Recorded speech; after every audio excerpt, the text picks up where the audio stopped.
Well, hi folks, this is Lee from skirmishwargames.com. I'm here with Lynn, Hello. and welcome to another of our website exclusive bonus videos. So thanks for joining us. Today we're looking at the Red Block Army Box for AT-43, the sci-fi tabletop miniatures game from Rackham Entertainment, which ran from approximately 2006 to 2010. So if you've been following this video series on the Skirmish Wargames YouTube channel and here on the website, then you know so far we've looked at the AT-43 Operation Damocles starter set and the Oni Army Box. Today, as I mentioned earlier, we'll be opening the Red Block faction box, which, like the previous box sets, should include a mix of pre-painted infantry, armored support, and terrain. The Red Block faction seems to be more or less modeled after the Cold War Soviet Union, which makes it the ideological opponent of the UNA, the United Nations of Ava, which is the primary human faction. So while humanity is battling the Therians, it's also squabbling amongst itself for control of its various colonies and planets. So that's helpful in the grand scheme. So Lynn, are you ready to check this out? Yeah, I'm liking the look of those big guys. Okay. Did you ever visit East Germany in your travels Yes. during the Cold War? Yes. Was it scary? Yes. Riding a train through East Germany was a little scary. So this is the Red Bloc Revolutionary Forces, and they're collectivists, and the UNA, I would imagine, leans a little bit more toward capitalism, but not as far as the Oni, who are pure Darwinian capitalists. So yeah, they're pretty hardcore. Anything for a buck. Oh, little dudes. So as with the other box sets that we looked at, all of these are pre-painted minis, pre-painted plastics. And the downside to that, the detail on these tends to vary. So some of them are pretty well done for pre-painted plastics. And others, I think this box set, the details may be a little bit lacking. And I think that's just economics. There's only so much work they can put into it and still keep their price point where someone might actually buy it.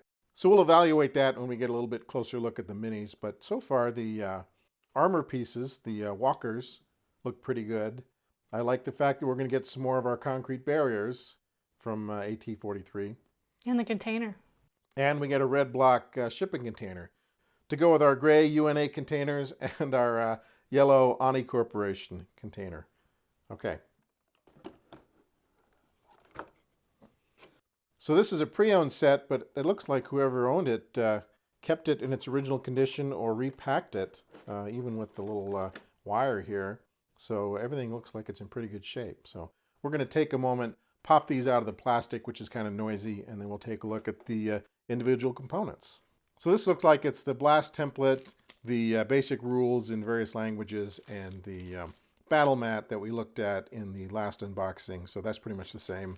But this gives you a sense of how these components kind of age over time. So this came out somewhere in the 2006 to 2010 range. So it's at least 10, 11 years old, probably more. Got to be careful pulling these guys out because sometimes over time that glue and the plastic dries out and gets a little brittle. So even though this is a pre-owned box set, if we had to guess, I don't think the person who pre-owned it did much with it. So the cards were kind of still in their shrink wrap with the plastic band around them, and the shipping container here was still secured with wire. So yeah, this may be more or less new, even though somebody did open it at one point. Now, I had read online, and of course online rumors, take them with a grain of salt, but the rumor was that when Rackham started getting to the end of the line, when they were getting close to liquidation, that the quality of the pre-painted miniatures dropped a little bit. So here is a lady here with a very, very rudimentary paint job, and that is similar to what we discovered with Confrontation Age of Ragnarok, which was another pre-painted plastic set based on the old Confrontation game with the really classic metal minis. Some of the earlier Age of Ragnarok minis, like the undead figures in particular, were actually pretty good. But by the time they got to the Wolfen set, they just stopped painting them. They had a little bit of basic paint, but all the little details, the straps and the weapons and things like that, and the tattoos were not painted in. So I think that's going to be the case here, where the Red Block guys get a very simple assembly line paint job and not a lot of attention to detail. So that's just the way it is. So here's our big walker that came with the set. This is the Doch Yaga, if I'm pronouncing that right. So if some of those infantry guys have kind of a rudimentary paint job, at least this giant walker here looks pretty cool. So there's camouflage. There's a few details like there on the headlight. I mean, they don't get right down in there into the hydraulics and the hoses and pick all those out. But, you know, it's enough to put this guy on the tabletop, and from 3 feet away, he'd look perfectly respectable. So that is our giant artillery walker, I guess, from the red block starter set. And we have a smaller walker here. This is Urod. And he's in the same color scheme. And he actually opens up. So there's a pilot's compartment in there or something. I'm not sure if we have a pilot for him, but that hatch closes. And looks like he's got a big honkin' anti-tank gun and some missile pods there. So that is our lesser walker and our greater walker. Here is our red block shipping container. These AT-43 shipping containers are all basically the same model, except they come in different colors with different graphics. The doors open up in case you want to be shipping your infantry from one planet to the next. Or you could use this as no-frills public housing. Keeps the rain off. That's right. And keeps the carnivorous flora and fauna at bay, depending on where you land. And zombies. And zombies. And of course, we get the ubiquitous AT-43 concrete barriers that kind of lean up against each other to make a solid wall. And with every box set, we get a few more, so we're accumulating a pretty good collection here. These are very handy. All right, let's take a look at our infantry, our red block infantry. So these guys in the red helmets and shoulder pads are the Dragunov Commandos. And as you can see, the paint quality is not that great. So somebody was working on an assembly line somewhere, and they probably had a quota, and I'm sure they did the best they could. But really, the selling point of this box set was never going to be the quality of the paint jobs anyway. It's the fact that everything in here is table ready right out of the box, and it is. Looks like we have some kind of a medic here. A few medics. A few medics. I don't know what this guy is. Looks like a young Joseph Stalin with his mustache and his red star on his cap. A couple of heroes here, I think. Odin 01 and Manin 02. So maybe these are independent special characters.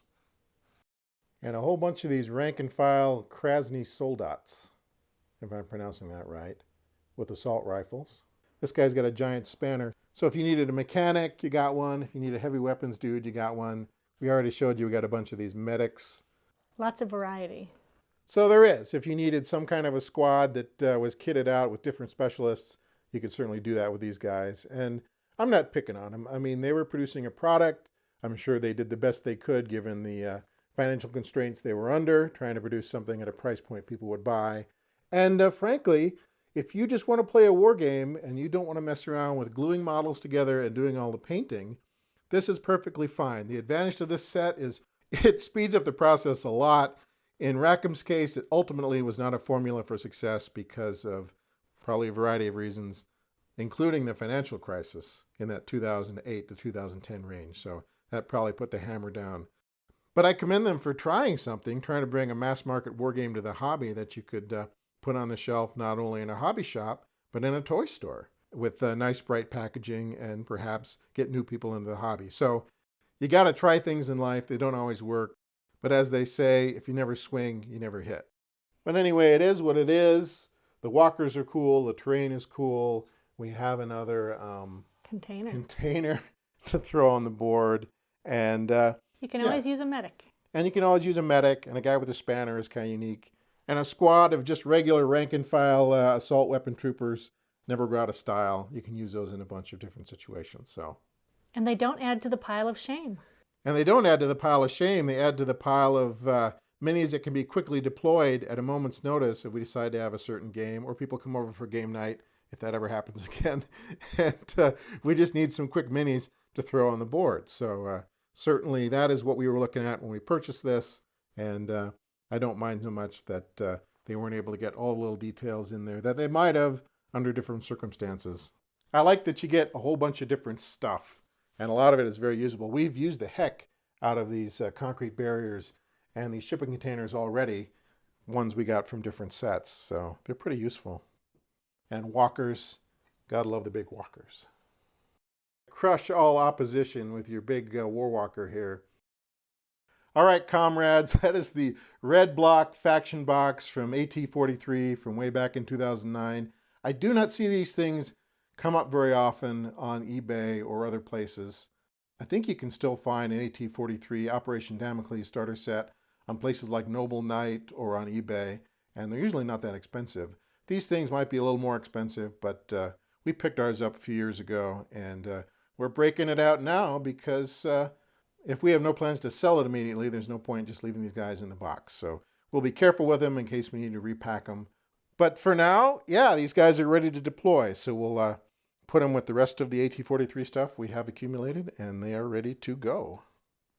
Okay, folks, I guess that is a wrap on our look at the Sci-Fi Collectivists Army Box from AT-43. And we have one more Army Box to show you in this series, and that is the COGs, the Masters of Evolution, the big warmongering gray aliens. So we'll be unboxing that here very soon. But until then, thanks again for stopping by. Na zdarovia.